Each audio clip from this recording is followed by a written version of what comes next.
Veamos dónde están los requisitos. Si tienen su código, así me ayudan.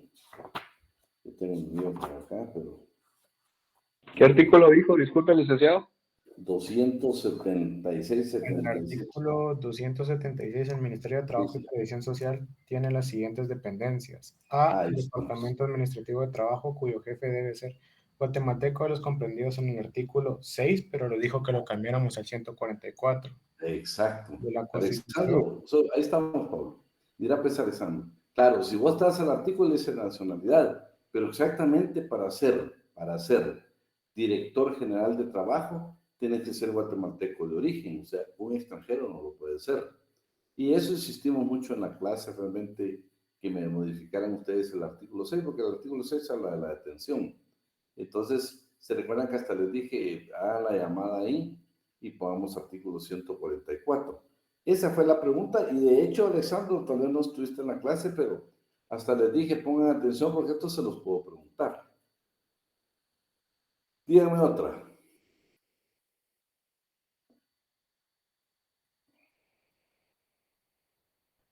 Otra que pudiera venir de... No recuerdo muy bien la pregunta, licenciado, pero se trataba de una señora que había incurrido en una falta y las respuestas eran si ella debía ser destituida, si debía de, de sancionársele con alguna situación económica. Algo así eran las respuestas.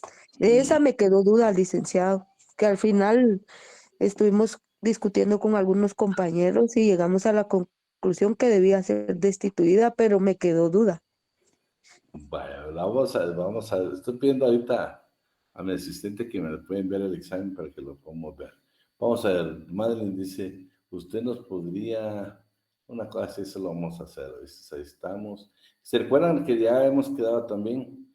Dice el inmueble que se otorgó en acta levantada ante el alcalde es nulo.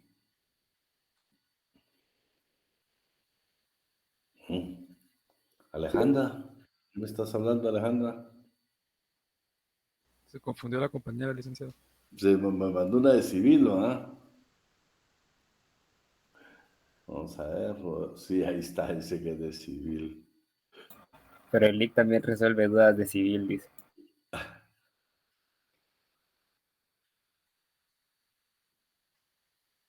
Licenciado, yo tengo otra, que esta sí me quedó duda. Vamos a ver. El enunciado decía Natalia Ramírez Cuellar, en su calidad de funcionaria del Ministerio de Trabajo y Previsión Social, cometió una falta de trabajo y previsión social y fue sancionado por el delegado departamental de la Inspección General de Trabajo. Indique qué sanción adicional le imponen las disposiciones laborales vigentes. Ajá. Eran tres. Pero fíjate, Pablo, exactamente Dalila se refiere a la misma. ¿Sí? Se refiere a la misma. Se recuerda que yo les dije a ustedes que, fíjense, pues en esa clase, no se me olvida lo que les dije. ¿Ustedes cuántos artículos eran con el ciudad Alan? Entonces llegaron hasta el 272. Yo les dije, leamos qué dice el 273. Madeline, ¿estás por ahí? Sí. Y mirate el 273, que se lo leímos. Yo hasta les pregunté, ¿hasta dónde llegaron con eso, Alan? Hasta el 272. Leamos el 273, le dije, para que nos quede también grabado y va a ser pregunta de examen. Ok. Responsabilidades. Si las infracciones, violaciones o incumplimientos a que se refiere el artículo 272, así como todos los otros previstos en las demás leyes de trabajo de previsión social, son cometidos, animados o tolerados por funcionarios o trabajadores al servicio del Ministerio de Trabajo y Previsión Social, de cualquier otro organismo relacionado con las actividades de este o de los tribunales de trabajo y previsión social, además de la sanción correspondiente, los culpables deben ser destituidos de sus respectivos cargos sin pérdida de tiempo. Ahí estamos. Pablo, fíjate que esas se las dije, se recuerda que hasta se las dije. Ahí estamos. Y Mary, no, solo que ahí se recuerdan que los que no hicieron su examen, hoy está programado el examen extemporáneo, por favor que no se les va a olvidar. No hay necesidad de ninguna... Yo les dije, vean, el reglamento exige que usted debe justificar por qué motivo no se presentó, pero yo en lo personal creo que Pues, pueden haber un montón de motivos que posiblemente el reglamento diga que no son válidos, pero yo creo que uno pues va a examinar por de veras diferentes motivos. Y que no haya, por ejemplo, internet en casa o el lugar donde estamos, bueno, algún asunto especial de la familia, que bueno, nos obligaron a trabajar hasta tarde, bueno, tantas cosas. No, por favor, conmigo no hay necesidad de que usted esté pensando en vamos a ver.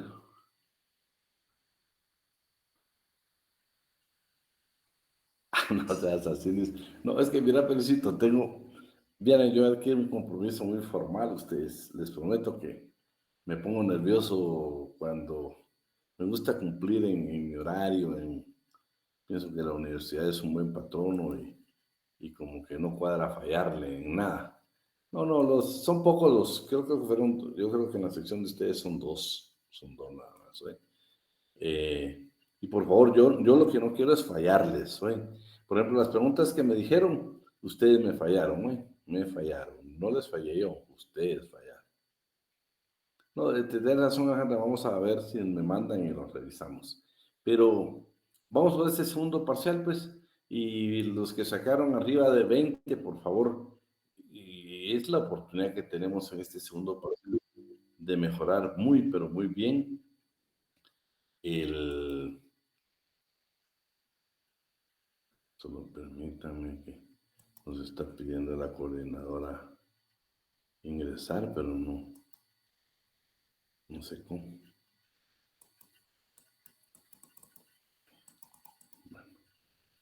¿Me escuchan, jóvenes? David.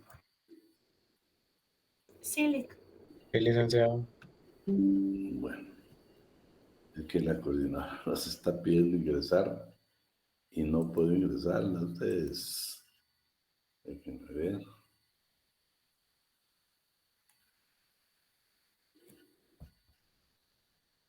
Aquí está, alguien quiere ingresar. Vamos a ver, aquí estamos. Es la coordinadora, ¿cómo no la voy a dejar ingresar? Bueno, jóvenes, hoy vamos a comenzar ya a ver lo que es la coalición y los sindicatos, ¿eh? Acá pues yo sé que muchos han sido dirigentes sindicales, han tenido contacto, pero la mayoría pues no hemos hablado de sindicatos. Vamos a conocer una de las formas, que lo permita. Si estoy proyectando, ¿alguien me quería hablar? Sí, licenciado, perdón que lo interrumpa, pero ahorita que mencionó el tema de los sindicatos, le quería preguntar si vamos a seguir desarrollando la actividad que nos había comentado anteriormente. Sí, lo vamos a hacer, ¿oíste? No, hoy mayormente que lo tenemos que hacer. Fíjate que estamos formados para el miércoles después del feriado del 15. Una compañera de ustedes, Rosita concretamente, y otros compañeros de aquí en la sección de ustedes, nos van a apoyar. Estuvimos dialogando con ella, nos sentamos a platicar un rato. Entonces definimos algunos temas específicos. Ella creo que se reunió con algunos de ustedes, pero ya más o menos platicamos bajo qué términos y lo tenemos planificado exactamente el miércoles después del descanso del 15 de septiembre. Entonces, vamos a comenzar con que ellos nos den prácticamente hacer una conferencia por la experiencia que ellos tienen. Rosita estuvo en la última discusión de un pacto colectivo y qué mejor que el pacto colectivo de la Universidad de San Carlos de Guatemala, nuestra alma mater. Se van a dar cuenta qué vicisitudes se dieron en la discusión. Necesito que ella comience. Y luego nosotros estoy armando, lo que estoy pensando es de que, vean, hoy que vamos a comenzar a ver los sindicatos, va a haber una parte del sindicalismo. Vamos a hablar que hay sindicatos tanto en el sistema capitalista como en cualquier otro sistema socialista.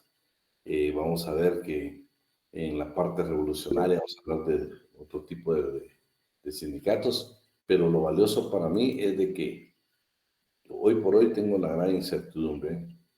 Hay un libro que se llama El Manifiesto Comunista. Yo no quise que ustedes lo leyeran en la primera etapa porque acuérdense que en el proceso eleccionario se utilizó mucho esa palabra. Mi propósito, si al final decido de una comprobación de lectura de ese libro, Dios sabe que no es por cuestiones de carácter ideológico, sino todo lo contrario. Porque necesito que usted, como estudiante de Derecho, pues vea los términos. Hoy cuando estemos hablando del sindicalismo, se van a dar cuenta las diferentes corrientes que tienen los sindicatos. Entonces vamos a ver, se van a dar cuenta una lucha que hubo precisamente entre comunistas alemanes y los comunistas de otros países como Francia, Inglaterra, cómo pensaban. O sea, mi meta es de que usted verdaderamente, que no cualquiera nos confunda. Y yo lo que siempre le he pedido a ustedes es de que siempre exista base legal. Tuve una reunión que aprovechamos reuniones con Rosita, y me dice Rosita, qué valioso, porque hicieron una consulta y ella la dio con base legal. Esa es mi meta. Imagínate, un libro pues nos aclara a nosotros realmente todo cuando hablamos de esta parte, pero todavía lo estoy pensando porque no quisiera que nadie, por lo menos si me preguntan, yo ni soy socialista ni soy comunista, todo lo contrario, tampoco soy gente de derecha, que no. Me gustan aquellos regímenes que sean de derecha, sean de izquierda, pero que busquen el beneficio de la colectividad. Yo creo que ahí está usted totalmente de acuerdo conmigo. Pero me interesa que conozcamos esas teorías a ustedes porque yo dentro de los eslogan que siempre les pongo y ustedes ven ahí que lo publican y pues ya es hasta viral, donde dicen de que usted debe tener su propio árbol para tener su propia sombra. Y eso es lo que yo pretendo, que usted tenga conocimiento y que por nadie, nosotros debemos de tener vendas. Nadie debe tener vendas. Nosotros, por ejemplo, le garantizo que en la elección general, usted votó por convicciones, ¿sí? Por lo menos estoy convencido y seguro que a ninguno de nosotros nos llevaron. Y yo quiero que usted la venda en todo, aún en los procesos universitarios de elecciones, que no tengamos vendas, que no tengamos vendas. O sea, yo un estudiante consecuente, un estudiante consciente. Imagínense el ejercicio de la profesión. Hablábamos con Rosita, ¿saben qué le propuse? Porque yo sé que está ahorita en clase con nosotros. Yo le propuse, le dije, con la experiencia que usted tiene, prepárese en derecho laboral. Y ahí, pues, el día que ella les dé la conferencia, les va a decir más o menos cuánto de honorario te venga un abogado que discute un pacto colectivo de condiciones de trabajo. Imagínense, depende de la cantidad de trabajadores afiliados al sindicato, pero por favor, hay sindicatos que tienen cualquier cantidad de afiliados, entonces son honorarios sumamente elevados. Entonces le decía a ella, no solo por los honorarios, sino por esa parte humana que tiene el derecho laboral. Me ha agradado tanto, les digo, alguien ahorita hoy, precisamente me platicaba alguien y me decía, Dick, fíjese que yo trabajé en una empresa y no me pagaron extras. Ellos le llamaban, ay, déjenme ver, como trabajo extra, no me recuerdo la palabra que ella me dijo, pero era tiempo extraordinario. Y al final ella fue a la inspección, la empresa ni siquiera se presentó y ella continuó. Y es exactamente ahora la llama a la empresa para decirle que le ofrecen exactamente lo que estaba pidiendo de tiempo extraordinario. Entonces me dice, Lee, ¿qué consejo me da? Bueno, creo que lograste lo que querías y lo que realmente era lo que deberían de pagarte. Claro, ¿sabes? ¿Y por qué a última hora decide el patrón no pagar? Por dos cosas fundamentales. La primera, que está apercibido que debe presentar reglamento interior de trabajo, contrato individual de trabajo, constancia de pago de todas las prestaciones, constancia de pago de salarios, constancia de que entregó el informe que pide el artículo 61. Imagínate, Rosita, con un sindicato con 5,000 afiliados, es increíble la cantidad de honorarios que puede vengar un abogado que se dedica a esta materia. Y no solo es eso, la cantidad de juicios ordinarios que pueden haber, ya hablamos de que están los de previsión social también. O sea, el derecho laboral al final es fascinante para trabajar. Yo fíjense que con el licenciado Alan hemos platicado, él se está dedicando un poco más a lo procesal y yo a la parte de asesoría de empresas en la parte sustantiva. Por ejemplo, mañana tengo una comunicación con una empresa de Panamá y yo ahí no estoy trabajando nada procesal, estoy formando políticas laborales y revisión de reglamentos, de contratos. O sea, yo lo que le quiero motivar a usted es que hay una gama de aspectos, de situaciones en materia laboral donde usted va a tener amplitud para trabajar. Pero vamos a comenzar hoy con las coaliciones. Esto de las coaliciones, vean, siempre los trabajadores se tienen que organizar, de los movimientos más importantes que yo he visto, como los trabajadores coaligados, estos trabajadores no pertenecen a ningún sindicato. Sencillamente, muchas veces, no es que pierdan la confianza, sino que ellos toman la decisión por diferentes intereses comunes, precisamente a la clase trabajadora.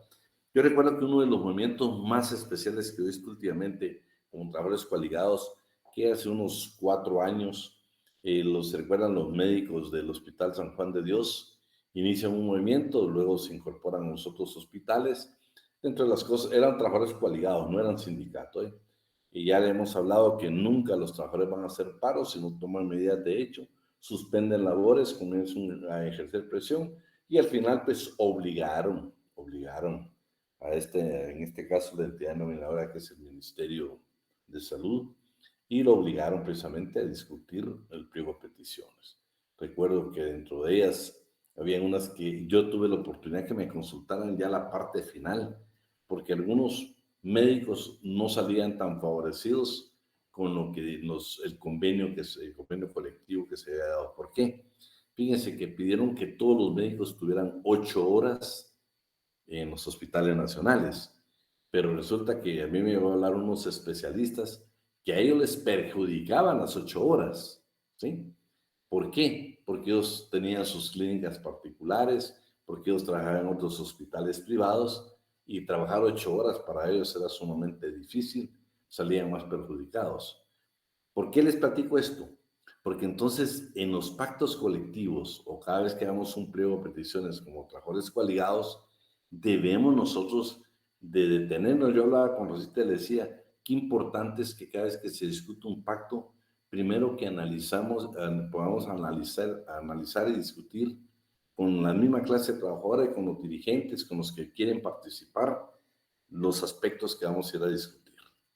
¿Por qué? Porque vean aquí 8 horas, pero a un grupo lo perjudicaron. ¿Y ahora qué hacemos? Pues el convenio dice que todos en el Ministerio de Salud deberían de tener 8 horas. Entonces, había que ver qué replanteamiento se podía hacer por ese grupo de médicos que se tenían afectados. Pero si éramos nosotros tener un buen consenso con todos este grupo de profesionales que tenían especialidad y les perjudicaba, pues hubiéramos puesto que fuera un convenio colectivo, pero donde el ministerio estaba totalmente de acuerdo en poderlo contratar 8 horas o las que ellos pudieran, o que fuera opcional, ¿verdad? Si usted no quería las 8, que fueran 6, que fueran 4. Entonces, como que faltó el análisis completo. Tal vez hablaron de la generalidad, pero pudimos perjudicar a un sector de trabajadores. Ellos eran trabajadores coaligados, por eso le hago mención de esto. Esto pues vamos a verlo aquí. Bueno, vamos a verlo. Dice, formas de organización colectiva, tenemos la coalición de trabajadores y la asociación profesional. Yo cada vez que toco el tema del artículo 374, yo siempre le he denominado la unión de trabajadores, porque no es una coalición de trabajadores, ni mucho menos un sindicato, sino que son trabajadores que se unen para ver asuntos que se discuten diariamente en la empresa, ¿sí? Entonces tenemos estas formas, solo tenemos 2, la coalición y la asociación. La coalición de trabajadores, vamos a ver un poquito de su historia, su definición, sus características y un procedimiento legal. De hecho, Mario López Larrade también lo menciona. Entonces, la primera etapa es la historia, ¿sí? La historia vamos a ver 3 etapas, de la prohibición de la tolerancia y el reconocimiento por la legislación. ¿Se recuerdan que en la etapa de la prohibición vimos definitivamente 2 y ahora pues vamos a ver creo que 2 más legislaciones que prohibían, tenían una prohibición total para que los trabajadores estuvieran coaligados. Y eso nace exactamente en el periodo de la Revolución Industrial, donde aparece la fábrica y es necesario organizarse. Pero no querían que hubiera precisamente ningún tipo de asociación ningún tipo de coalición. Pero lo vamos a ver, lo de la tolerancia y el reconocimiento legal. La primera, ¿quién nos apoya ahí para leer? Esta era la etapa de la prohibición. Las disposiciones legales que tenían prohibición para que los trabajadores estuvieran coaligados. Por favor. La etapa de la prohibición. En la Revolución Industrial, paralelamente con la Revolución Francesa, aparecen en Francia el Edicto de Turgot en 1776 suprime las cooperaciones de oficios, sus estatutos y sus privilegios. La Ley de Chapelier de 1791 prohibió el restablecimiento de las corporaciones de oficio. Decretos de Allard de 1791 prohíben el derecho de organización profesional, asociaciones y combina a concertar los salarios por libre convenio con los patronos. En 1803, Ley 22 gremial del año 11 contenía un capítulo relativo al delito de coalición. Sin embargo, sí permitió las cámaras consultivas, organizaciones de patronos, que tenían como misión analizar las necesidades y los medios para mejorar la producción en las manufacturas, las fábricas, las artes y oficios. El Código Penal francés de 1810 estableció la prohibición de constituir asociaciones de más de 20 personas. Imagínense, bueno, primero el edicto de Turgot no solo fue suprimir las corporaciones, sino que en los inicios de la Revolución Industrial no permite que los trabajadores puedan coaligarse, no permite la coalición de trabajadores, igual que la ley de Chapelier. El siguiente decreto lo que dice, señores, no hay necesidad que usted esté reunido, que usted se una, que exista coalición de trabajadores. El salario fíjelo usted con el patrón. Y actualmente, si usted ve, por ejemplo, cuando usted llega a una empresa, usted no llega con trabajadores coaligados, usted llega a discutir su salario o su forma de ingresar a una empresa y lo va a pactar directamente con el patrón. Claro, ya en el derecho colectivo del trabajo, también, que en Guatemala no se utiliza, pero Estados Unidos y otros países lo utilizan, el contrato colectivo de trabajo, que ahí pues no somos nosotros a nivel personal. Y bueno, que las demás leyes ya están bien claras. Si el delito de una de estas leyes dice que estaba el delito de coalición, ¿va? Solo permitieron las cámaras que eran organizaciones de patronos. Como se recuerdan que aquí hemos hablado que en Guatemala, que era pregunta, no sé si ustedes venían, que los primeros asuntos en materia laboral se juzgaron precisamente en juzgados de la agricultura, que era precisamente para proteger a los oligarcas cafetaleros del país. El Código Penal francés de 1810 estableció la prohibición de constituir asociaciones de más de 20 personas. Ahora vamos a ver la etapa de la tolerancia. ¿Quién nos apoya ahí?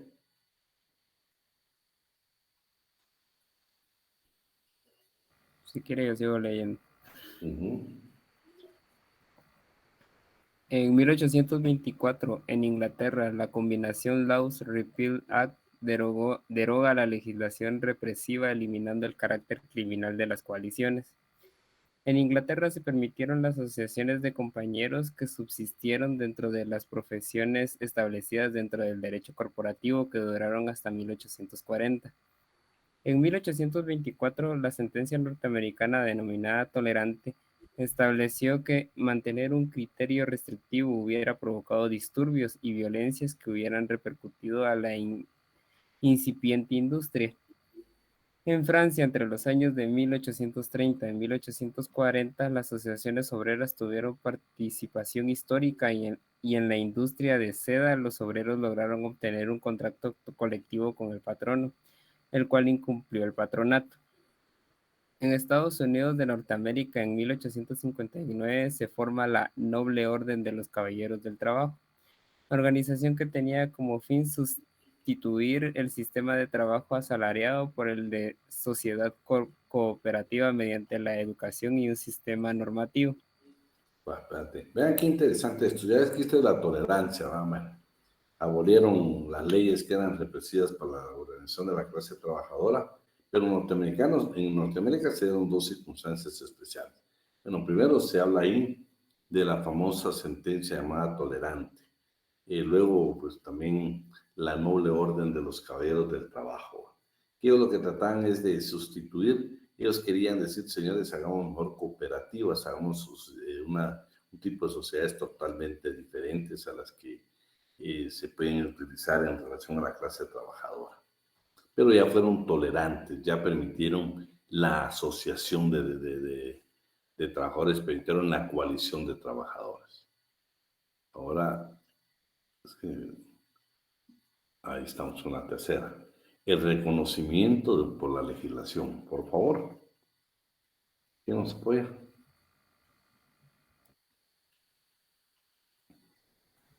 Yo, La licenciado. etapa de reconocimiento por la legislación. En 1864, Francia norma el reconocimiento al derecho de coalición y de la licitud de la huelga, consagrados en la ley francesa del 25 de mayo de 1864. En 1884, la ley Waldeck-Rousseau abroga la ley de Chapelier y el edicto de Turgot y se legaliza el derecho de organizarse en asociaciones. Bueno, y por supuesto ya eso permitió que luego interviene la Organización Internacional del Trabajo. La historia con los Estados miembros va a variar en todo el mundo. Aquí tenemos algunas definiciones. Le vamos a dar lectura solo tal vez a dos. Mire, alguien que me pueda apoyar nada más con Mario de la Cueva y Néstor de Buen. Según Mario de la Cueva, es el acuerdo temporal de un grupo de trabajadores para la defensa de sus intereses comunes. Según Néstor de Buen, la coalición es el acuerdo de un grupo de trabajadores o patronos para la defensa de sus intereses comunes. Lo interesante, si ustedes ven los elementos de estas definiciones, primero, no son sindicatos, no necesitan llenar requisitos, es temporal. Después de que logra su objetivo, desaparece. Estos no se quedan, desaparecen. O sea, las coaliciones de trabajadores desaparecen. Sus características: alianza concertada de trabajadores no sindicalizados. Tienen como propósito mejorar sus condiciones de trabajo. Defensa de intereses comunes. Es una organización de hecho, de naturaleza emergente. O sea, de las circunstancias que se están dando en la empresa, en la institución, es que nace precisamente la coalición de trabajadores. Se disuelve, espera haber tenido su objetivo principal y en su formación no requiere ningún tipo de requisito, como lo vamos a ver con los sindicatos. Déjenme ver ahora la número 10, el procedimiento legal. Este artículo 377, pues ya lo hemos leído muchas veces, ¿sí? Y es lo que yo siempre les narro a ustedes. Dice, cuando en un lugar de trabajo se produzca una cuestión susceptible de provocar una huelga o un paro, los interesados, si se tratara de patronos o de trabajadores no sindicalizados, esa es la coalición. Si se tratara de patronos o de trabajadores no sindicalizados, o sea, trabajadores coaligados, elaborarán y suscribirán un pliego de peticiones en el que asimismo designarán 3 delegados que conozcan muy bien las causas que provocan el conflicto y a quienes se les conferirá en el propio documento poder suficiente para poder firmar cualquier arreglo en definitiva o bien el ad referendum. El ad referendum lo que quiere decir es de que no pueden firmar, tienen que ir a consultar a esta asamblea de trabajadores coaligados precisamente para tomar una decisión. Aquí está contenido. Yo se lo subrayé para que lo dejáramos como la coalición de trabajadores. Claro, ya sabemos que cuando es un sindicato, ahí lo que es un pacto colectivo de condiciones de trabajo. ¿Alguien me iba a hablar? Sí, licenciado, disculpe la pregunta. Lo que estamos hablando es también lo que se le puede denominar como el comité ad hoc. Fíjate, Rosita, que exactamente cuando nosotros... Me perdí.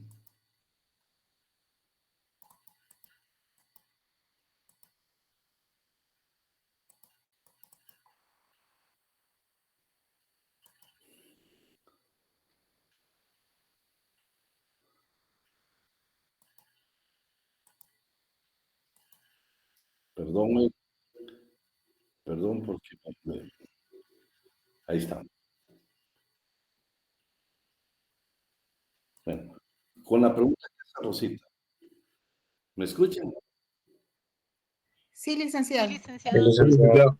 Solo que creo que no estamos presentes. ¿Por qué se escucha el eco?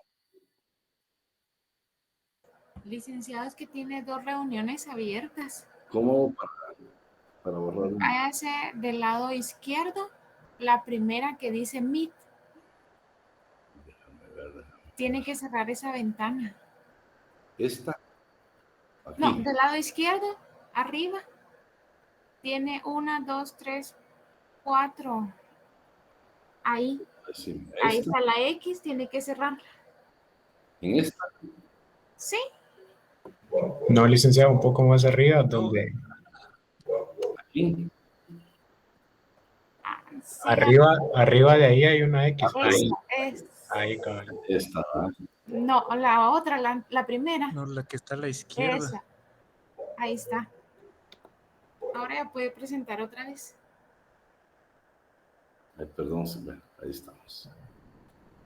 Bueno. Por la pregunta de Rosita, les voy a contar. La pregunta de Rosita viene exactamente por lo siguiente. Rosita, si te acordás, mira exactamente lo que te voy a poner, lo que te puse acá, ¿sí? En el artículo 374, ¿sí? La Disculpe, diferencia... licenciado, no está proyectando nada. Ay, permítanme, jóvenes, permítanme.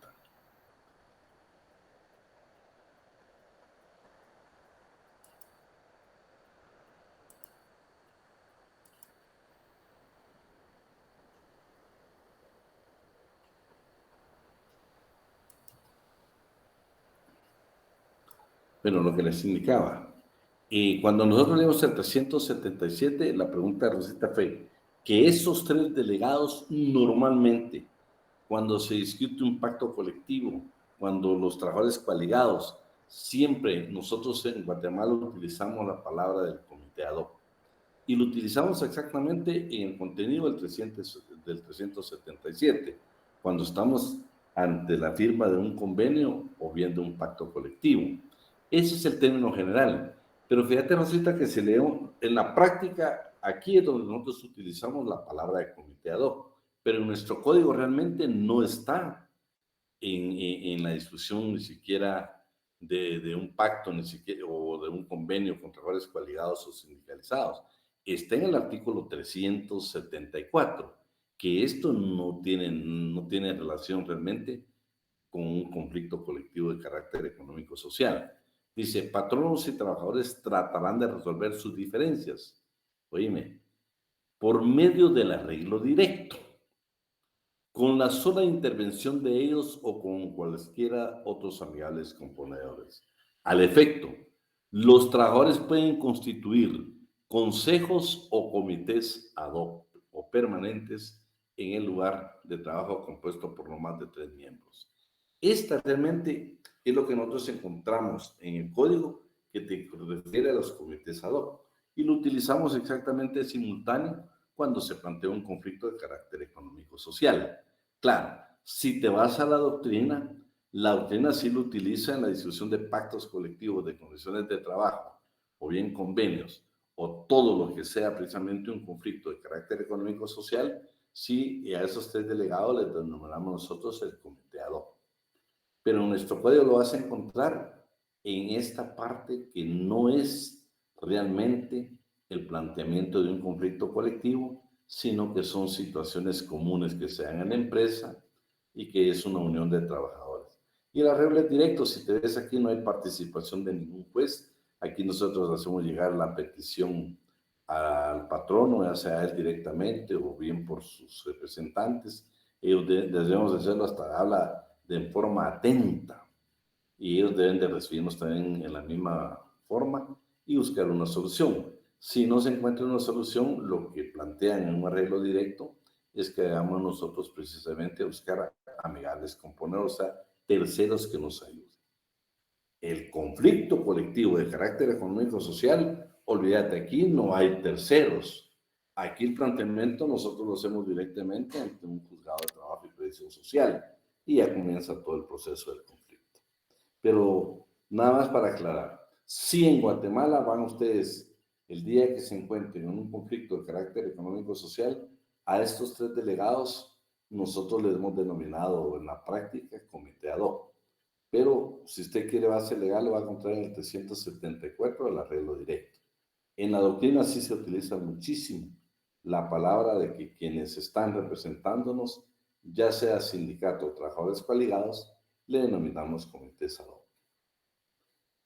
Gracias, licenciado. Para que veamos la diferencia, ¿sí? Y en la mutualista le dejé esto nada más como referencia histórica, ¿sí? Que aquí, cuando hablamos del caso de la cementera que estaban en huelga, había un comité sindical, que ya cuando uno lee la historia, realmente era una coalición de trabajadores. Entonces, ahí estaríamos con esta parte. Y tal vez la coalición de trabajadores, yo les digo, sí se utiliza en Guatemala, pero muy eventualmente. Lo que sí, en Guatemala se discuten son pactos colectivos de condiciones de trabajo. Sector privado ha disminuido muchísimo la discusión de pactos colectivos. A nivel estatal, creo que es la fortaleza. Mario López Larrabia en su libro dice que el mejor instrumento que la clase trabajadora podía tener, la mejor institución en el derecho colectivo era la huelga. Por supuesto, pensemos en la iniciativa privada si nosotros nos vamos ya a una huelga legal y justa. Escuchen, paralizar una empresa significa pérdidas millonarias del sector empresarial, pérdidas millonarias del patrón. Por eso Mario López Larrabia lo consideró que era la institución más valiosa que tenía, el instrumento más valioso que tenía la clase trabajadora, la huelga, para las reivindicaciones de carácter económico-social. Hoy por hoy yo creo que la huelga, pues, hemos tenido muchas dificultades, que por cierto también tocamos eso con Rosita en el tema de la universidad, pero una de las instituciones que le da auge, que le da fuerza ahorita a la clase trabajadora, es la discusión de los pactos colectivos de condiciones de trabajo. Esa negociación colectiva que habla precisamente aún la Constitución en el artículo 106, esta va a ser susceptible de superar cualquier condición de trabajo de la clase trabajadora. Entonces, vamos a ver ahora lo que son los sindicatos. Cuando en materia laboral a usted le hablan de asociación profesional, está hablando de sindicatos, ¿sí? Aquí ya la palabra sindicato la vamos a seguir utilizando, pero por favor, cada vez que usted escuche en derecho colectivo la palabra asociación profesional, nos estamos refiriendo a los sindicatos.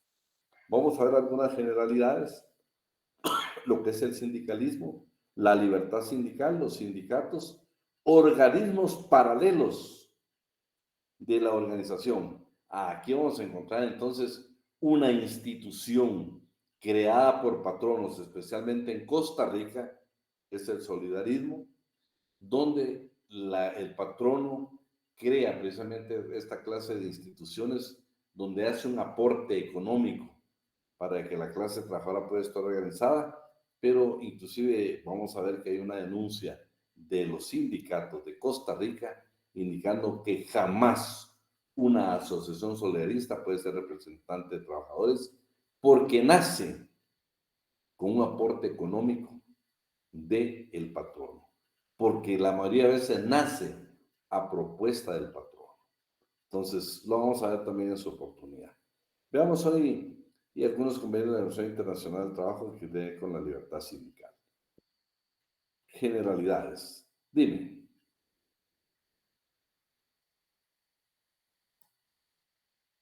¿No? Bueno.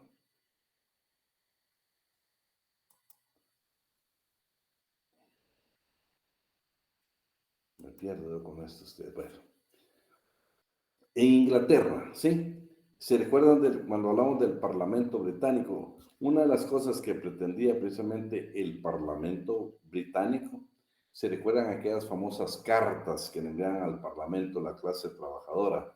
Esas cartas que decían, señores del Parlamento británico, primero queremos el sufragio universal, queremos nosotros participar también en política, no pongan la limitación de que debemos de tener nosotros establecimientos, debemos de tener dueños de una fábrica para poder participar y poder votar, para poder participar y votar, porque no todos votaban.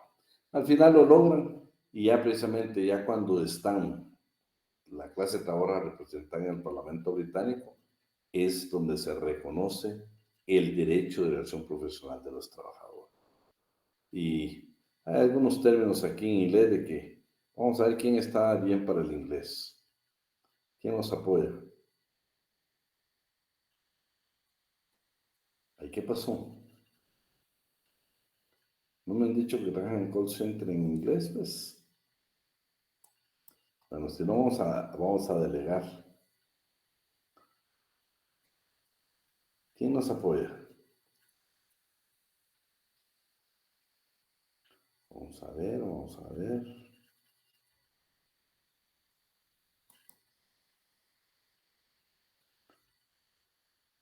Sí, la Rosita me había escrito antes de los famosos. Sí, aparte de los sindicatos blancos, lo vamos a encontrar. ¿Quién me apoya, jóvenes? Alejandra. ¿Leo yo, licenciado? Nah, sí, no es tan difícil, hombre, por favor. Dios, ¿qué pasó en Inglaterra? Reconocimiento a la Asociación de Trabajadores, Inglaterra. En 1824, el Parlamento británico reconoce el derecho de organización profesional de los trabajadores. En 1834, se crea la Grand National Consolidated Trade Union, integrada por obreros calificados de distintos oficios, que tenían como fin agrupar diversos sindicatos locales. Posteriormente fue disuelta. En 1868 se crea el Congreso de la Unión de Sindicatos. Francia. En la Revolución de 48, los obreros franceses alcanzaron las siguientes reivindicaciones. El reconocimiento del derecho al trabajo, proclamado en el decreto del 25 de febrero de 1848. Reconocimiento del derecho de asociación. Espérate, vamos a ver. Vean, pues, Inglaterra, ustedes saben de que fue, de hecho, el primer sindicato lo encontramos ahí en la industria textil. Posteriormente ya se agruparon, ¿qué les dijeron? Como en federaciones. Y lo más importante que también fueron que crearon la Unión de Sindicatos, hubo un congreso. O sea, en Inglaterra ustedes saben que tuvo mucho auge precisamente en apoyar las asociaciones profesionales, o sea, los sindicatos. En Francia, en la Revolución del 48, tal vez lo más importante fue que sí permitieron el reconocimiento del derecho de asociación. ¿Sí?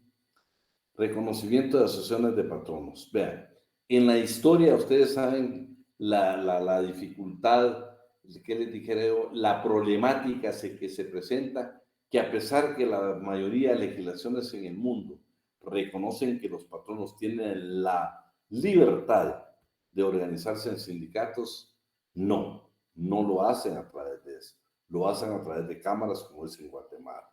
Tiene su coordinadora general y tienen las diferentes cámaras. Pues en la historia y en el mundo tampoco ha sido la excepción. Por ejemplo, vamos en Francia. En Francia dice que en 1859 estaba la Cámara Sindical en Francia, que esta era de patronos. El Comité Central de Cámaras Sindicales en Francia. También en 1889 se constituye la Alianza Sindical del Comercio y la Industria en Inglaterra. Y en 1904 nace la Confederación General de Producción Francesa. Todos estos eran sindicatos de patronos, Pregunta que ya se las hice en el examen, ¿sí? ¿Cómo se denominó el primer sindicato, el único registrado en la historia en Guatemala? ¿Cómo se le denominó al primer sindicato de patronos? Creo que era pregunta de examen. ¿Se recuerdan? Lo dice Mario López Larrade.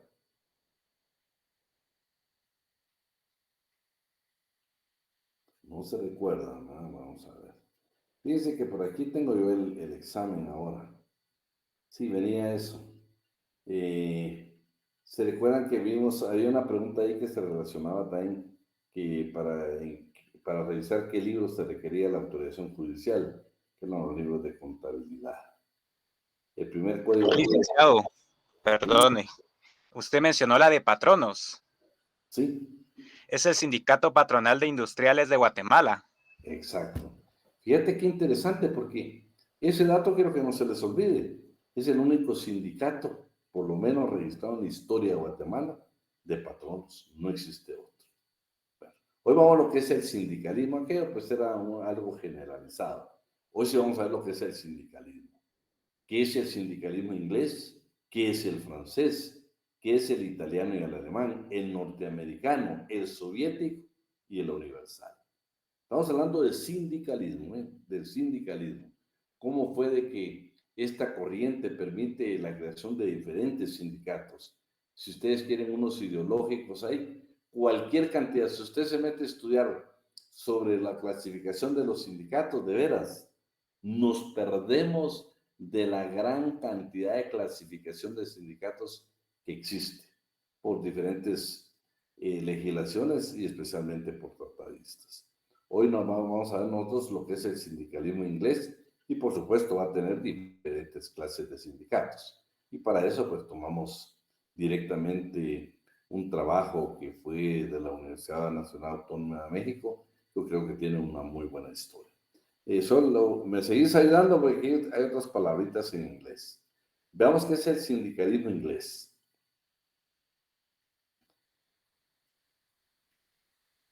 ¿Me continúas ayudando? Muy bien, licenciado. ¿Desde sindicalismo inglés? Sí. Muy bien. Mediante las Trade Union Act de 1871 y 1876, los sindicatos ingleses obtienen un amplio reconocimiento jurídico y la capacidad para celebrar contratos colectivos y administrar su propio patrimonio. El movimiento unificador de la acción sindical en el campo político conduce, en 1906, a la fusión de Independent Labour Party con el Labour Representation Committee, para formar el Labour Party que ya en 1910 contaba con 40 diputados en el Parlamento. Con la Primera Guerra Mundial se asignaron las trade unions nuevas funciones dentro de la gestión del interés nacional. Se les dio participación en el Gabinete de Guerra, que era el órgano ejecutivo dentro del ministerio encargado de atender la cuestión bélica, y se integraron en forma paritaria con los empresarios comisiones mixtas industriales. En 1927, poco después de la huelga general realizada en 1926, se promulgó la Trade Dispute and Union Act, que reguló el ejercicio de la huelga y la intervención judicial en los casos de represalias sindicales contra las personas no afiliadas a las huelgas o a los paros declarados ilícitos. Esta ley prohibió también la exigencia del pago de cuotas destinadas a subvencionar las actividades políticas del sindicato. Vean, pues, hay más, pero bueno, solo vamos a analizar esto. ¿Se recuerdan que hablamos nosotros la necesidad de la incorporación de la clase trabajadora al Parlamento? Por lo menos aquí pues, ya tenían algún buen grupo de ellos. Y la parte final me interesó muchísimo. Bueno, primero dice que, por eso fíjense que en el Manifiesto Comunista van a encontrar ustedes de que hubo un momento en la historia, precisamente por lo de la guerra, donde los sindicatos dejaron de ser sindicatos, que dijera yo, revolucionarios, dejaron de ser sindicatos rojos, dejaron de ser sindicatos. Es más, se comenzaron a separar de las asociaciones internacionales, o sea, los sindicatos, las confederaciones a nivel internacional, las asociaciones a nivel internacional, porque en la guerra dijeron, señores, nosotros, antes que todos, somos, por ejemplo, alemanes, y vamos a defender nuestra nación. En el sindicalismo inglés pasó lo mismo. Los sindicatos dijeron, vamos a hacer una pausa en relación al avance a nivel mundial y nos vamos a concentrar en los problemas que estamos viviendo en relación a la Primera Guerra Mundial. Entonces dice que ahí lo que hizo el Ejecutivo fue que le dio participación en el gabinete de guerra. Y la parte final va, ¿por qué se les prohibió al final destinar fondos para actividades políticas? Porque como ya podían participar para el Parlamento británico, entonces posiblemente se están utilizando fondos de los sindicatos para llevar a cabo estas actividades políticas. Tuvo necesidad en 1927 de una disposición legal donde dijo, bueno, señores, el dinero que ingresa como aporte a los afiliados de los sindicatos debe utilizarse para defender tus intereses, ¿sí? Vamos a ver, léeme el último párrafo, por favor, si me haces favor. La necesidad. Muy bien, licenciado. La necesidad de integrar una nueva política de relaciones industriales ante el complejo conflicto de clases y el detrimento del proceso económico determinó la formación de una legislación sindical unitaria, que dotará de cuerpo y sistema a los diversos estatutos existentes. Así surge la Ley de 5 de agosto de 1971 sobre relaciones industriales, también conocida como la Ley Sindical Inglesa, derivada del Industrial Relations Bill de octubre de 1970, el que a su vez tiene su base en el documento programático económico-social del Partido Conservador de 1968, publicado con el título The Fair Deal at Work. Vean qué interesante ustedes, la verdad de que siempre en la historia han tratado de unificar los sindicatos, tener una legislación donde se unifiquen los sindicatos, pero quienes han sido dirigentes sindicales saben que es sumamente imposible. Es más, muchas veces se pertenece a una federación y los conflictos internos que se dan son increíbles. No digamos a una confederación, a asociaciones internacionales. Y en Guatemala, precisamente, no tenemos nosotros una legislación que diga, bueno, señores, vamos a unificar los sindicatos, va a haber una ley especial donde todos los sindicatos van a estar aglutinados. No. En Guatemala, hablábamos con Rosita, la verdad de que hay tanta libertad sindical. Claro, en la formación habrá otro tipo de represalias en cuanto a otros aspectos, pero en cuanto a legislación, la legislación está excelente para los sindicatos. Claro que ya las autoridades, que funcionarios, que empleados públicos tratemos de tergiversar o por lo menos de no agilizar las cosas, es una circunstancia diferente. Pero en Guatemala hay tanta libertad que me platicaba ella de que, por ejemplo, nunca la Dirección General de Trabajo, por lo menos mientras ella fue dirigente, ella nunca vio que la Dirección General de Trabajo llegara a supervisar, llegara a revisar o hacer auditoría de los fondos, de los ingresos que obtiene el sindicato por los aportes de sus afiliados. Vamos en inglés. Si querés me lees solo subrayado, bueno, casi todo subrayado ya. Dime. ¿Ustedes cómo hago para hacer más pequeño esto?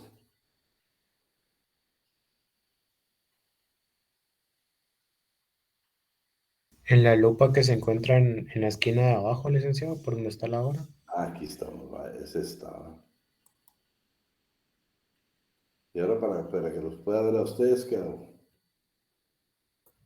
Licenciado, del lado derecho, hasta arriba está una X, 2 cuadritos. En los 2 cuadritos le da. Hasta arriba. No, donde está la X a la par hay 2 cuadritos, ahí. Muy bien. Ahora del lado izquierdo. Ahí estamos, ya ahí estamos bien. Es que sí hay que agrandar más la pantalla para que la miren. ¿Qué hago para agrandar la pantalla? Donde dice todas las herramientas hay una X. Déjame ver todas las herramientas. ¿Dónde estás? La X está a la par. Sí, acá. Ajá. Ahí. Muy bien, no, hombre, 100 puntos. Solo si puede agrandar más las letras ahí donde está del lado derecho. Ajá. Están las lupitas, menos y más, la que tocó primero. Esa. Ahí estamos. Ahí está. Gracias, licenciado. Gracias a ustedes. Bueno, veamos hoy, por ejemplo, bueno, con los franceses, ¿no? Ustedes, fíjense que yo no sé, ¿le venía a ustedes la variante? No sé si le venía esa variante a ustedes. Creo que sí. Y les puse cuál fue el primer gobierno de la clase trabajadora de los obreros. ¿Venía esa pregunta, no? Sí, venía, licenciado. ¿Perdón? Sí la puso. Sí la puse. ¿Cómo te fue ahí, José? De ahí Bien. hay 3 respuestas, no se me olvidaron. Comuna de París, socialismo o comunismo. La Comuna de París era. La Comuna de París, Lic. Sí. Esa pensé que era la difícil, fíjate. La pensé varias veces, la dejo, no la dejo, pero dije yo no. Y yo sé que es cuestión de interpretación. Creo que esa la mayoría no la tuvo tan buena, pero bueno. Entonces, por eso, haciendo relación al sindicalismo francés. Fíjense que fue tan fuerte el movimiento de la clase trabajadora que ellos efectivamente, ahí nos está poniendo Víctor, que ellos efectivamente toman la Comuna de París, tomaron París. El problema es de que no fue todo Francia. Y ahí pues fue donde precisamente lograron reorganizarse los militares y las clases que se habían sido despojadas de gobernar París. Y acuérdense que ese movimiento tardó escasamente 2 meses. Pero fue un movimiento que fue un germen que posteriormente se dio en varios países, y que cuando usted lee toda la historia dice que los países capitalistas en el mundo preocupados porque había que la Comuna de París pues era un germen para provocar tantos acontecimientos en el mundo. Entonces acá estamos, esto pues ya lo vimos también, que en el sindicalismo encontramos precisamente, ¿me apoyas con leer esto? No es que de grabado mejor. ¿Me apoyas con esto, con el socialismo francés? ¿Lo leo yo, licenciado? Sí. Muy bien. B, sindicalismo francés. ¿Solo lo subrayado o todo? Léelo todo para que nos quede grabado mejor. Muy bien. La ley de 21 de marzo de 1884 reconoció la existencia de los sindicatos y les concedió el derecho de constituirse libremente como organismos de defensa profesional, si bien con el carácter de simples agrupaciones privadas. La ley de 21 de marzo de 1884, obra del ministro Waldeck Rousseau, tiene gran importancia para el desarrollo del sindicalismo en Francia. Sus principios básicos fueron los siguientes. A. La abrogación de la ley de Chapelier. B. La abrogación de los artículos 414 y 416 del Código Penal, que prohibía a trabajadores establecer limitaciones a la libre actividad económica. C. Inaplicabilidad de los artículos 291 y 294 del Código Penal y de la Ley de 10 de abril de 1834, que limitaban los derechos de las asociaciones religiosas, literarias o políticas. D. La libre constitución de sindicatos sin previa autorización oficial, salvo la obligación de registrar los estatutos y la lista de los dirigentes. E. La capacidad del sindicato para adquirir bienes inmuebles. F. El reconocimiento de los sindicatos para confederarse. Y G. La personalidad jurídica de las asociaciones profesionales para comparecer a juicio y celebrar negociaciones colectivas. Fíjate que, de veras que yo creo que el derecho francés, en Inglaterra pues nace, ¿qué les dije? Es el germen del sindicalismo, es donde se da, pero el sindicalismo francés, realmente la mayoría de instituciones que el día de hoy se tienen en relación a los sindicatos, los derechos que tenemos, vean qué importante. Primero, abolieron leyes que prohíban la coalición de trabajadores o la asociación profesional, o sea, los sindicatos. La penalidad que había precisamente por las coaliciones de los sindicatos. Y luego, el apoyo que le dieron, imagínense, había una libre constitución de sindicatos sin previa autorización judicial. Todavía nosotros tenemos la autorización judicial, salvo la obligación de realizar los estatutos. Nosotros debemos tener los estatutos y por supuesto la lista de dirigentes nos lo exigen. ¿Va? Pero miren qué interesante todo lo que pasó. Veamos lo subrayado nada más. Sofía. En 1895 se creó la Confederación General de Trabajo que unificó los sindicatos, federaciones departamentales o regionales de sindicatos, federaciones nacionales de sindicatos de diferentes profesiones, uniones o federaciones nacionales de oficio. La ley sobre asociaciones profesionales es revisada mediante la ley de 12 de marzo de 1920.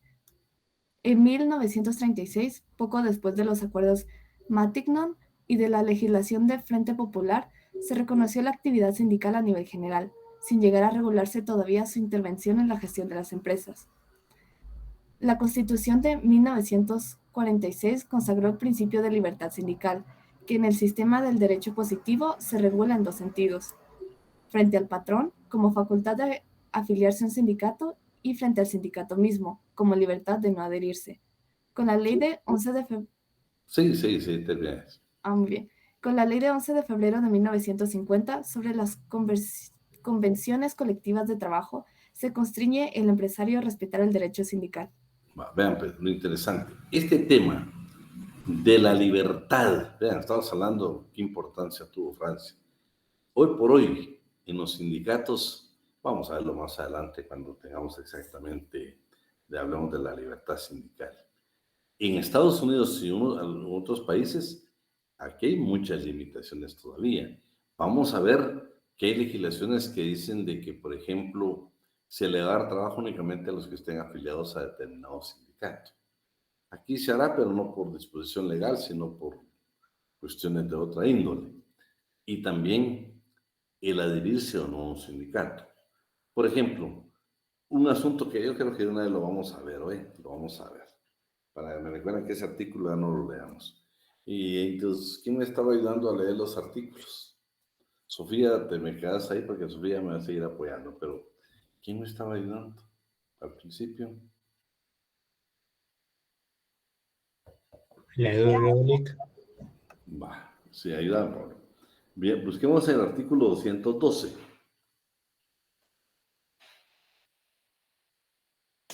Del Código de Trabajo, ¿verdad? Sí, el Código de Trabajo. Artículo 212. Todo trabajador que tenga 14 años o más puede ingresar a un sindicato, pero los menores de edad no pueden ser miembros de su comité ejecutivo y consejo consultivo. Ninguna persona puede pertenecer a 2 o más sindicatos simultáneamente. No es lícito que pertenezcan a un sindicato de trabajadores los representantes del patrono y los demás trabajadores análogos que por su alta posición jerárquica dentro de la empresa estén obligados a defender de modo preferente los intereses del patrono.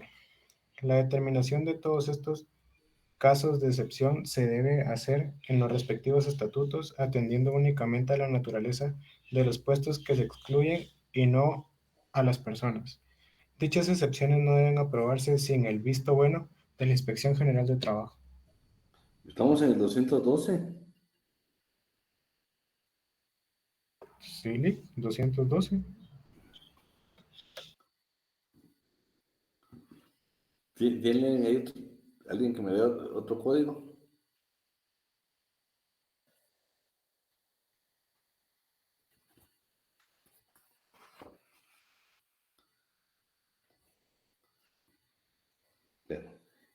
Leámoslo otra vez, José.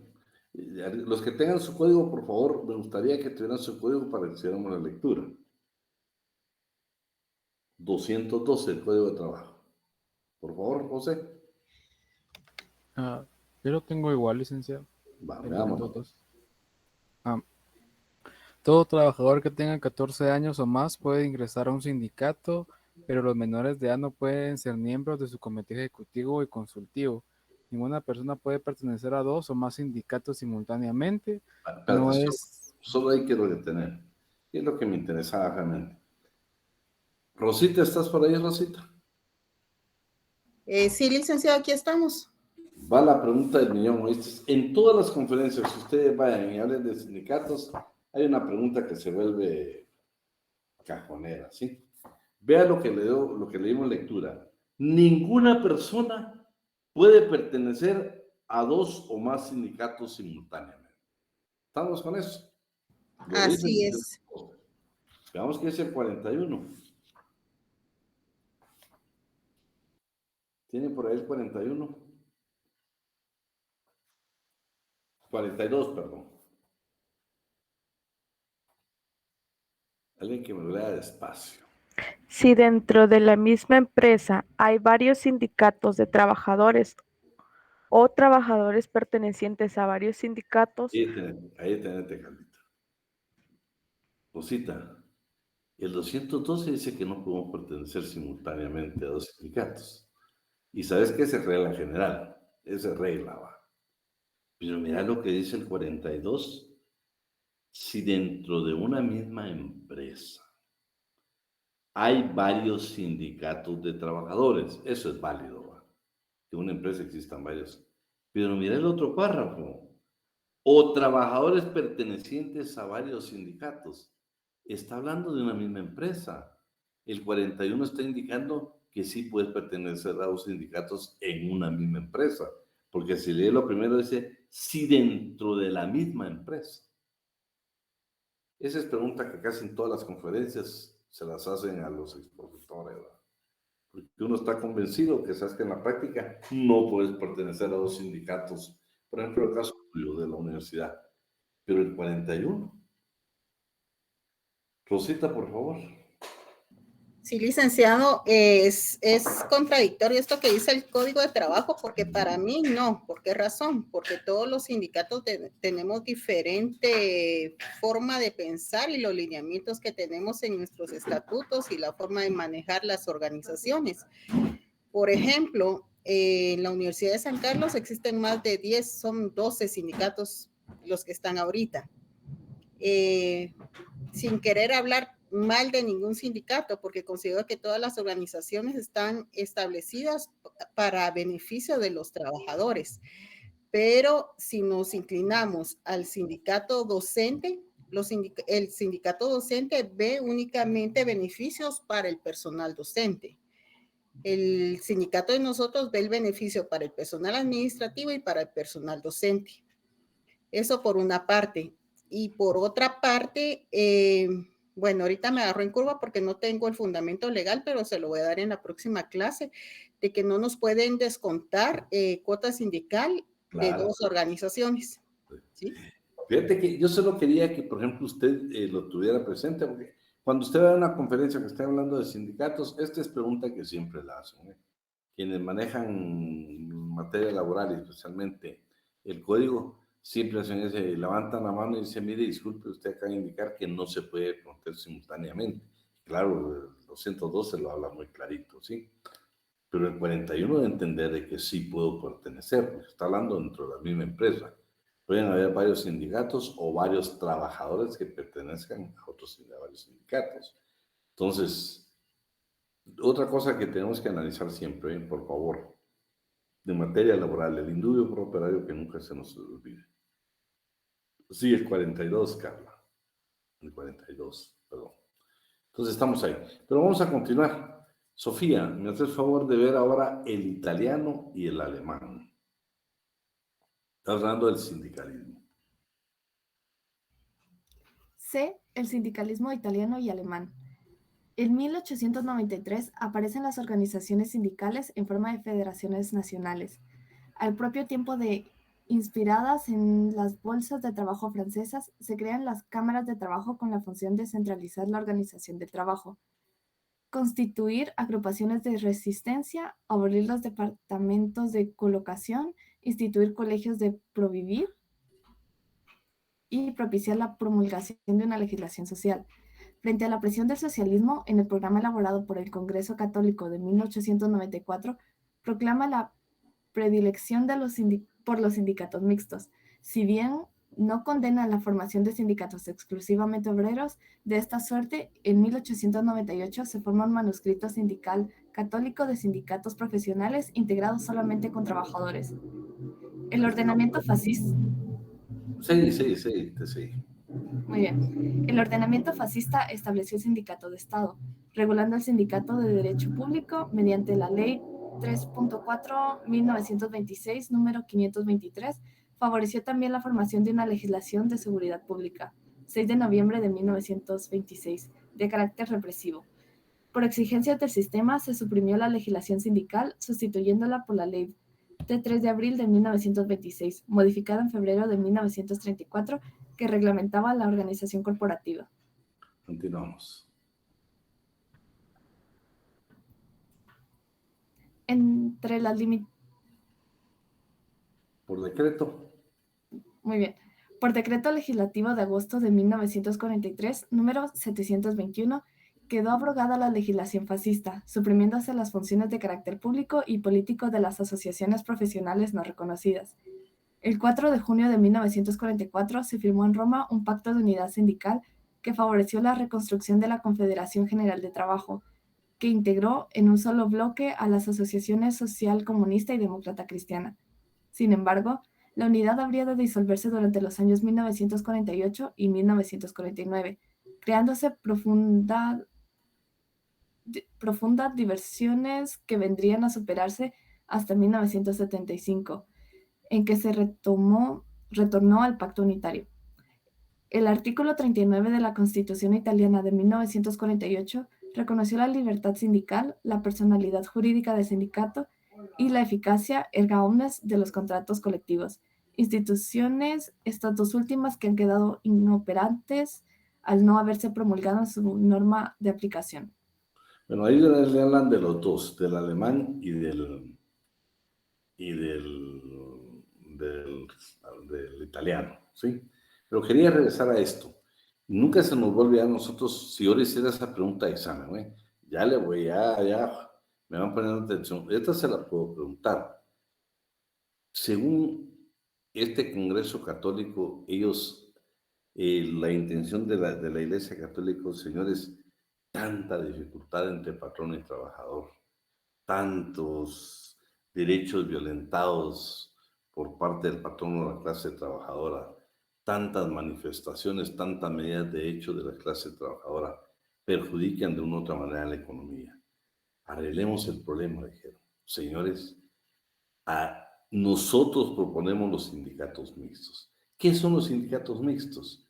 Dice que son sindicatos donde deben estar integrados patronos y trabajadores. Resulta que entonces su patrón no puede pertenecer al sindicato. Ese es un sindicato mixto. Ustedes saben que es totalmente inoperante. Por eso ellos mismos dicen que posteriormente ya llegaron a la conclusión que mejor existieran sindicatos y ya solo de la clase trabajadora. Pero si yo le preguntara cómo está integrado un sindicato mixto, de acuerdo a la teoría católica, de ese entonces, estamos hablando de 1893, 94, es precisamente que deben de ser integrados por patronos y trabajadores. Ese, para ellos, es un sindicato mixto.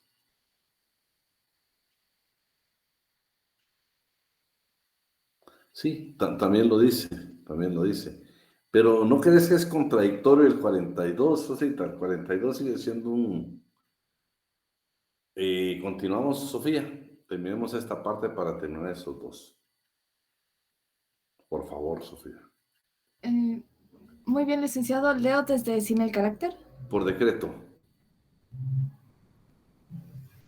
Por decreto legislativo de agosto de 1943, número 721, quedó abrogada la legislación fascista, suprimiéndose las funciones de carácter público y político de las asociaciones profesionales no reconocidas. El 4 de junio de 1944 se firmó en Roma un pacto de unidad sindical que favoreció la reconstitución de la Confederación General de Trabajo. Wow. ¿Perdón? ¿Ya lo habíamos leído o no? Sí, ya lo habíamos leído. No, entonces permití. El norteamericano. Wow, sí quiero terminar por lo menos este. Miremos el norteamericano. Ese sí léeme todo el párrafo porque aquí está precisamente el caballero del trabajo, que esa es una pregunta de examen. Por favor, Sofía. Muy bien, licenciado. Numeral D, el Trade Unionism norteamericano. Pese a algunos intentos de unificación del movimiento obrero norteamericano, como la Organización de los Caballeros de Trabajo, Knights of Labor, en 1880, el sindicalismo en la Unión Americana nace propiamente en los albores de este siglo, con la fusión de las dos principales confederaciones, la AFL, American Federation of Labor, y la CIO, Confederation of Industrial Organization. La estructura sindical norteamericana se presenta, pues, como una pirámide de varios pisos cuyo vértice, la central AFL-CIO, no cubre, por lo demás, más que las 3/4 partes del número total de sindicatos. La cédula básica del movimiento sindical norteamericano es el sindicato local. Es a nivel de esta célula donde la acción sindical directa se desarrolla con normalidad, en contacto simultáneo con el trabajador y el patrón. Con la ayuda del gobierno, el sindicalismo entró en una etapa de expansión y fortalecimiento a través de diversos ordenamientos. La ley... muy bien. La National Labor Reaction Act de 1935, conocida como Ley Wagner, realizó la vida de los sindicatos dentro de las empresas. El procedimiento utilizado por la Federación Norteamericana de Trabajo para fomentar su crecimiento durante la década de los 40 consistió en la incorporación masiva de los sindicatos minoritarios de trabajadores mediante los sistemas de closed shop, taller agremiado, y de la union shop, taller sindicalizado. Con la segunda posguerra, el mundo capitalista implantó la conocida ley de salario como valioso pretexto para distraer la atención sobre la vida sindical, haciendo aparecer a los gobiernos como interesados y canales de reparación de la penuria económica de los obreros. El Estado federal se ha manejado frente a los problemas del sindicalismo partiendo de la premisa de que los sindicatos son figuras necesarias para el juego democrático y la economía norteamericanos, razón por la cual deberán sostenerse limitando ciertamente sus eventuales abusos, notablemente pragmático. El patrono norteamericano ha asimilado el problema, aceptando en su conjunto la dinámica de las llamadas relaciones colectivas, siempre que se trate de un sindicalismo que no cuestione a los grandes principios del capitalismo en Estados Unidos. Vean, pues, tal vez yo quería, leámoslo todo. Fíjense que en Norteamérica pasa algo bien curioso. La idea de este sistema es precisamente de que dicen, señores, le hacen crear el sistema donde dice señor empresario, señor patrono. Parte de la democracia, parte del sistema capitalista son los sindicatos. Así de que si usted quiere democracia en un país, necesariamente tienen que existir los sindicatos. Y luego, por supuesto, lo convierten en una lucha de la Unión Soviética y los Estados Unidos. Inclusive vamos a ver aquí qué piensa el Partido Republicano y Ronald Reagan en ese entonces en relación. Fíjense, estamos hablando de materia laboral, pero sin embargo la política internacional de los Estados Unidos también está sujeta a todo lo del sindicalismo norteamericano. Veamos qué dice esa parte, por favor. ¿Te quedaste hasta dónde? ¿Hasta dónde? Estados Unidos. Veamos el Toca lo del 14 de septiembre. El 14. Ahorita. Muy bien. El 14 de septiembre de 1959 entraron en vigor la mayoría de las disposiciones de la Ley de Informes y Declaraciones Obrero-Patronales que legitima la intervención directa del gobierno federal tanto en la organización interna como en los asuntos de las agrupaciones sindicales. Con el neoconservadurismo, sin embargo, la ideología se ha transformado en partido, llevando al poder mediante Reagan y su Partido Republicano tesis tan absurdas como aquella que se sustenta que lo que caracteriza al mundo actual es el conflicto de civilizaciones entre Occidente y el comunismo, entre el Este y el Oeste, entre los Estados Unidos y la Unión Soviética. El sindicalismo, dentro de este marco, se ciñe a los postulados del imperialismo actual, cuyos caracteres distintivos son: A. Transformación del énfasis principal de la rivalidad de repartirse en el mundo a la lucha contra la contradicción del propio sistema imperialista. B. El nuevo papel de los Estados Unidos como organizador y dirigente del imperialismo universal. Y C. La aparición de una tecnología que, de carácter, es internacional. Imagínate lo que pensaban. Pero vemos el soviético antes de irnos. Vemos el soviético, por favor, Sofía. El sindicalismo soviético. En 1906 se promulgó en Rusia una ley que reconocía como grandes limitaciones la asociación profesional. Desde las modificaciones de 1908 hasta la vigilia de 1917 quedó prohibida la práctica sindical en dicho país. El sindicalismo soviético se puede analizar en 3 etapas. La primera, de 1917 a 1921, considerada como la realización de la teoría sindicalista revolucionaria y en la que el artículo 26 de la Constitución soviética consagró la libertad de asociación profesional. La segunda fase de la nueva política económica, comprendida entre 1921 y 1928, y que se caracteriza por la sujeción de las organizaciones profesionales a las convenciones colectivas de trabajo. Esta nueva etapa aporta la formación de una auténtica legislación sindical. Por último, la tercera fase, que inicia en 1928 con la asimilación de los sindicatos por el Estado y la adopción del sistema de planes quinquenales. La Constitución de 1936 confirmó la naturaleza paraestatal de las asociaciones sindicales, reconociéndoles el carácter de organizaciones públicas y confiriéndoles el derecho de voto. Pero mira lo que dice esto, qué interesante. Para algún sector de la doctrina, el arribo del proletariado al poder del Estado dentro de la Unión Soviética ha acarreado en realidad el asentamiento de una burocracia gubernamental que controla la vida política y por este canal la economía. En sentido diverso, se afirma que, tras haber derrotado al fascismo germano y al militarismo en el Papón, el socialismo soviético orientó a otros pueblos en la lucha por la libertad, propiciando que, mediante la vinculación del pensamiento revolucionario y la práctica de la revolución, las ideas políticas del marxismo como ciencia sean la fuerza decisiva del progreso mundial posterior. Lo subrayado nada más. Lo siguiente. Según algunos autores, los sindicatos soviéticos son una organización social de masas, sin partido, que agrupa sobre la base de la voluntariedad a los obreros y empleados de todas las profesiones, sin distinciones de raza, sexo, nacionalidad o religión. El derecho de los ciudadanos a agruparse en organizaciones sociales tiene rango constitucional y se garantiza de forma efectiva sobre todo el sistema de relaciones sociales existentes en la Unión Soviética. Sobre la base de la libre afiliación en los sindicatos de la Unión Soviética, militan más del 90% de quienes trabajan en la economía nacional. Aclaración hecha de que los derechos y deberes de los miembros obran en los estatutos respectivos de cada organización. En conclusión, todo el proceso de la Unión Soviética, al final, obtienen el poder, fue un rotundo fracaso. Desapareció la Unión Soviética, que el proletariado al poder. Si se dan cuenta, cuando ustedes le hablan de comunismo, están hablando de un socialismo, no existía la propiedad privada. Era el Estado propiamente dirigido por trabajadores quienes gobernaban, pero sabemos que fue un total fracaso. Licenciado, disculpe que lo interrumpa, licenciado. Fíjese que ahorita a las 15:45 tenemos un laboratorio en administrativo 1. Disculpe, licenciado. Dejémoslo hasta ahí hoy. Nos vemos el día viernes si Dios quiere. Muchas gracias, licenciado, y disculpe. Feliz tarde.